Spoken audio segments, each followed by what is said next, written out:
১৯ দিনের শিশুর কোলে চিরকুট রেখে লাপাত্তা এক নারী। পাবনার ঈশ্বরদী হাসপাতালে ঘটেছে এই ঘটনা। হাসপাতালে আসা এক গৃহবধূর কোলে দিয়ে ওই নারীর পালিয়ে যাওয়ার দৃশ্য ধরা পড়ে সিসিটিভি ক্যামেরায়। তবে শিশুটির সাথে পালিয়ে যাওয়া নারীর সম্পর্ক কি তা এখনো জানা যায়নি। কন্যা শিশুটিকে নিয়ে এখন বিপাকে হাসপাতাল কর্তৃপক্ষ। এইভাবে একটা বাচ্চাকে ফেলে রেখে যায়, খুব কষ্ট লাগতেছে।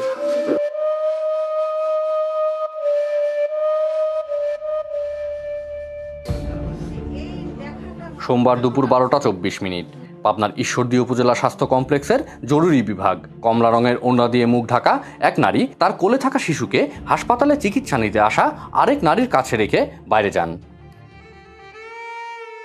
এরপর প্রায় 1 ঘন্টা শিশুটিকে নিয়ে ওই নারীর ফেরার অপেক্ষায় ছিলেন গৃহবধূ মিষ্টি খাতুন। তবে কোনো খোঁজ না পেয়ে অবহিত করেন হাসপাতাল কর্তৃপক্ষকে। বলছে যে আপু একটু ধরো, আমি আসতেছি বইলা আর আসেনি। 1 ঘন্টা হয়ে যাচ্ছে, এখন আর আসেনি। অনেক খোঁজাখুঁজি করছি কিন্তু পাইনি আমি।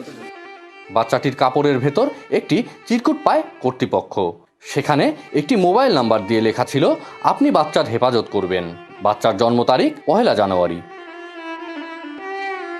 4 গুণ শক্তিশালী এনজাইম ও অধিক ফেনা সমৃদ্ধ অরিক্স সিলভার ওয়াশ মাত্র 70 টাকায়। শিশুটিকে নিয়ে বিপাকে হাসপাতাল কর্তৃপক্ষ ও গৃহবধূ মিষ্টি খাতুন।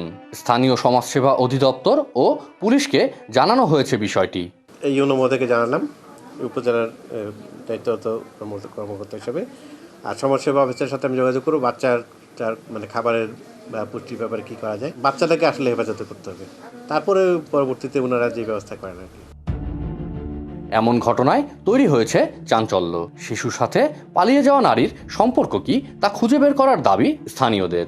যে গার্জিয়ান থেকে এটা তো মানসিক কাতারে পড়ে না, মা কিনা সেটা তো আসলে সে গার্জিয়ান কিনা। আমরা চাই যে এই ঘটনার সুষ্ঠু তদন্ত হোক এবং এই ঘটনাটা অবশ্যই একটা অমানবিক ঘটনা। এমন ঘটনা যেন আর কখনো কোনো বাচ্চার সঙ্গে যেন না।